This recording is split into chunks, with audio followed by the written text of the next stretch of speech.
अस्सलाम वालेकुम दोस्तों, सऊदी अरब के अंदर काम करने वाले लोगों की सैलरी के बारे में 1 जुलाई से नया कानून लाया गया है। इसके बारे में आपको बताऊंगा। इसके अलावा भी सऊदी अरब की काफी सारी जरूरी जानकारी आई है, तो आपसे रिक्वेस्ट है वीडियो को शुरू से लेकर आखिर तक जरूर देखें। तो आज की एक सबसे बड़ी खबर आपको बताना चाहूंगा, सऊदी मिनिस्ट्री ऑफ हज एंड उमरा की तरफ से आई है और आप लोगों की तरफ से काफी सारे कमेंट भी आ रही थी उम्रे वीजा के बारे में कि भाई उम्रे की वीजा कब से मिलना शुरू होगी, कब हम लोग जा सकेंगे उम्रा करने के लिए इंडिया से, पाकिस्तान से, यानी बाकी दुनिया से भी। तो आप यहाँ पर देख सकते हैं मिनिस्ट्री की तरफ से बताया गया है कि उम्रे की वीजा का काम शुरू हो गया है और अगर आप में से किसी को भी उम्रे की वीजा चाहिए इंडिया से तो आप हमसे कांटेक्ट कर सकते हैं। यहाँ पर आप व्हाट्सअप मुझे कर सकते हैं और इसमें आपको VFS ऑफिस में भी जाने की जरूरत नहीं है, आपके व्हाट्सएप पर ही उम्रे की वीजा और इंश्योरेंस भी आपको दे दिया जाएगा। तो अभी जो है हो सकता है कि 1 दिन में या 2 दिन में उम्रे की वीजा भी मिलना शुरू हो जाएगी, क्योंकि सऊदी मिनिस्ट्री ऑफ हज एंड उमरा की तरफ से ऑफिशियली इसके बारे में जानकारी आ गई है कि उम्रे की वीजा का काम शुरू हो गया है। तो 1-2 दिन के अंदर अंदर आपको उम्रे की वीजा इंशाल्लाह मिल जाएगी। वहीं दोस्तों एक खबर अल मुसनद प्लेटफॉर्म की तरफ से आई है घरेलू वर्कर के बारे में, यानी वो वर्कर जो डोमेस्टिक कैटेगरी के अंदर आते हैं, जैसे फैमिली ड्राइवर, खद्दामा, चौकीदार वगैरह। और यहाँ पर यह कहा गया है कि 1 जुलाई 2024 से जितने भी लोग अभी आएंगे सऊदी अरब के अंदर काम करने के लिए डोमेस्टिक कैटेगरी के अंदर, उनकी जो सैलरी होगी वो डिजिटल तरीके से दी जाएगी। यानी जो अल मुसनद प्लेटफॉर्म है वो बीच में रहेगा, यानी जो भी आपका कफील होगा वो कफील पहले अल मुसनद प्लेटफॉर्म में सैलरी आपकी ट्रांसफर करेगा और अल मुसनद प्लेटफॉर्म के थ्रू आपके बैंक अकाउंट में पैसा ट्रांसफर किया जाएगा, आपकी सैलरी ट्रांसफर की जाएगी। और देखिए ये इसलिए किया जा रहा है क्योंकि बहुत मर्तबा यहाँ पर यह होता है कि कफील सैलरी ही नहीं देता है वर्कर को। बाद में वर्कर जाता है कोर्ट में केस करने के लिए कि मेरे कफील ने मुझे सैलरी नहीं दी 3 महीने तक या 6 महीने तक, वो मुझे सैलरी नहीं दे रहा है, लेकिन उसके पास जो है कोई भी प्रूफ नहीं होता है दिखाने के लिए वो किस तरह से दिखाए। तो अब जो नए बंदे आएंगे सऊदी अरब के अंदर काम करने के लिए डोमेस्टिक कैटेगरी के अंदर, उनकी जो सैलरी होगी पहले अल मुसनद प्लेटफॉर्म में जाएगी, फिर वहां से उनके बैंक अकाउंट में ट्रांसफर की जाएगी ताकि एक रिकॉर्ड रहे कि हर महीने आपका कफील आपको सैलरी दे रहा है। यहाँ पर मैं आपको बताना चाहूंगा इस नए कानून से गैर मुल्की लोगों को ही फायदा होगा। पहला फायदा तो यह है कि हर महीने उनकी सैलरी टाइम पे मिल जाएगी, और अगर खुदा न खास्ता आपका कफील आपको सैलरी नहीं देता है लगातार 3 महीने तक, तो फिर आपको गवर्नमेंट की तरफ से ये हक भी मिल जाएगा कि आप अपना कहीं दूसरी जगह नकल कफाला भी करा सकते हो। इसके अलावा दोस्तों एक खबर सऊदी ट्रैफिक मरूर की तरफ से आई है। सभी ड्राइवर से यहाँ पर कहा गया है, जितने भी हमारे भाई सऊदी अरब के अंदर ड्राइविंग करते हैं, आप लोग तो इस चीज का ध्यान रखें, क्योंकि अभी सऊदी अरब के अंदर काफी गर्मी हो रही है और काफी इस तरह की वीडियो भी सोशल मीडिया पर वायरल हो रही हैं जिसमें गाड़ियों के टायर फटते हुए नजर आ रहे हैं। तो आप यहाँ पर देख सकते हैं ट्रैफिक मरूर ने सभी ड्राइवर से कहा है, अगर खुदा न खास्ता आपका गाड़ी का टायर फट जाता है तो आपको तुरंत ब्रेक नहीं लगाना है,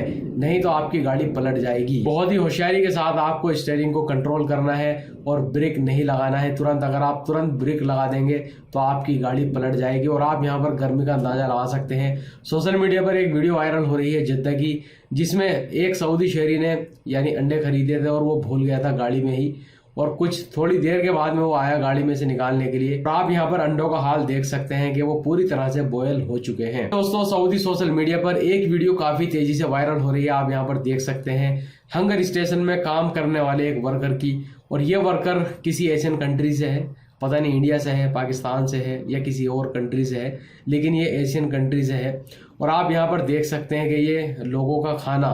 चोरी करके खा रहा है, यानी जो फ्राइज वगैरह है पैकेट के अंदर उनको निकाल करके खा रहा है। किसी ने वीडियो बना करके सोशल मीडिया पर अपलोड कर दी और ये वीडियो वायरल हो गई है। तो यहाँ पर हंगर स्टेशन की तरफ से भी जानकारी आई है, उन्होंने कहा है कि इसके खिलाफ हम सख्त कार्रवाई करेंगे। दोस्तों एक खबर सऊदी अरब के जजान से आई है जिसमें बताया गया है कि जजान के अंदर 100 से भी ज्यादा फूड पॉइजनिंग के केस आए हैं, यानी जहर खुरानी के केस आए हैं। इन लोगों ने किसी रेस्टोरेंट में खाना खाया जिसकी वजह से ये लोग बीमार हो गए, इनको तुरंत हॉस्पिटल में भर्ती कराया गया और इसी की वजह से जजान के अंदर 2 बड़े रेस्टोरेंट को बंद भी करा दिया गया है। देखिए यहाँ पर मैं आपको बताना चाहूंगा अभी सऊदी अरब के अंदर हाल फिलहाल में ही सऊदी अरब के अलग अलग शहरों में फूड पॉइजनिंग के काफी सारे मामले सामने आ रहे हैं। तो इस चीज का ख्याल रखें, अगर आप रेस्टोरेंट में खाना खाते हैं बाहर तो इससे परहेज करें, बेहतर है कि आप घर पे बनाएं और घर पे ही खाएं। इसके अलावा दोस्तों इस साल जिन लोगों की हज के दौरान मौत हुई है उसके बारे में एक और नई खबर निकल के सामने आई है। जैसा कि हम आपको पहले भी बता चुके हैं,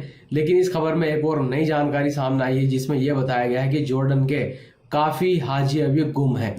अब आखिर यहाँ पर सोचने वाली बात यह है कि आखिर जो हाजी गुम हुए हैं वो किस तरह से गुम हो गए, क्योंकि वो तो मक्का के अंदर ही गए थे। तो देखिए, मैंने कल एक वीडियो बनाई थी कंप्लीट, आपने शायद नहीं देखी होगी, तो आप उसको जरूर देखिएगा। काफी सारे लोग इलीगल तरीके से मक्का के अंदर एंट्री करने की कोशिश कर रहे थे, जो कि सहराओं में जंगलों के रास्ते से वो जा रहे थे। कितनी ज्यादा गर्मी थी, हो सकता है कि वहीं उनके साथ में कुछ ना कुछ हो गया होगा, तो वहां से उनको कौन उठाएगा, किसको क्या मालूम जो है वो कौन से जंगल में है या कौन से रास्ते में है,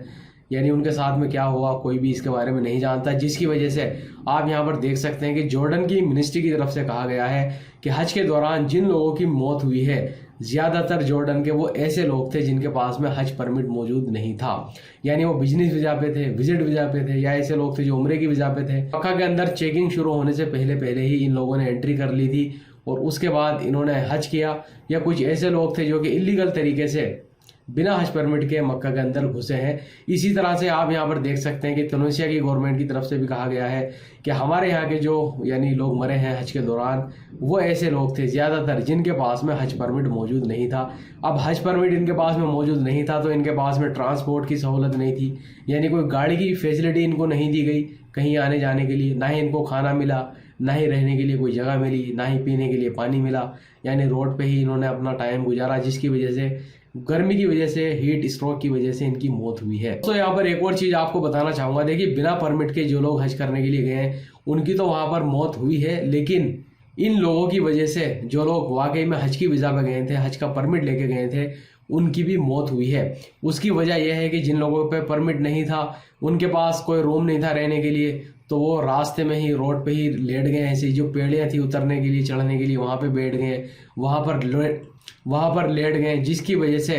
काफ़ी इस तरह की वीडियो भी निकल के सामने आई है कि एक जाम सा लग गया, हाजी इकट्ठा हो गए, वहाँ जमा हो गए, क्योंकि सामने जो लोग थे वो या तो रोड पे बैठ गए थे या वहाँ पर लेटे हुए थे, वो सो रहे थे। जैसा कि आपको मालूम है, जो लोग हज परमिट लेके जाते हैं तो उनको रहने के लिए जगह मिलती है, यानी टेंट मिलता है या होटल मिलता है, वो वहाँ पर आराम से रहते हैं। लेकिन जो लोग बिना हज परमिट के जाते हैं, इतना ज़्यादा थक जाते हैं, भी नहीं मिलता है, पानी पीने के लिए भी नहीं मिलता है, तो वो रोड पर या जहाँ पर भी उनको जगह मिलती है वो वहाँ पर ही लेट जाते हैं, जिसकी वजह से जाम लगता है, फिर एक हुजूम इकट्ठा हो जाता है, बहुत ज़्यादा भीड़ वहाँ पर लग जाती है, और उसके बाद क्या होगा आप इसके बारे में अच्छी तरह से जानते हैं। इसके अलावा दोस्तों एक फोटो यहाँ पर आपको दिखाना चाहूंगा, मस्जिद अल हरम के अंदर का है, जहाँ पर काफ़ी सारे जनाजे रखे हुए हैं, इनकी जनाजे की नमाज जो है पढ़ाई जा रही है। लेकिन आप फोटो में देख सकते हैं कि किसी का भी सर ढका हुआ नहीं है, सर पे कोई भी कपड़ा नहीं रखा गया है। तो क्या आप इसके बारे में जानते हैं, क्या आपको इसके बारे में पता है कि आखिर इनके सर को क्यों ढका नहीं गया है? अगर आपको इसके बारे में पता है तो कमेंट करके जरूर बताइएगा,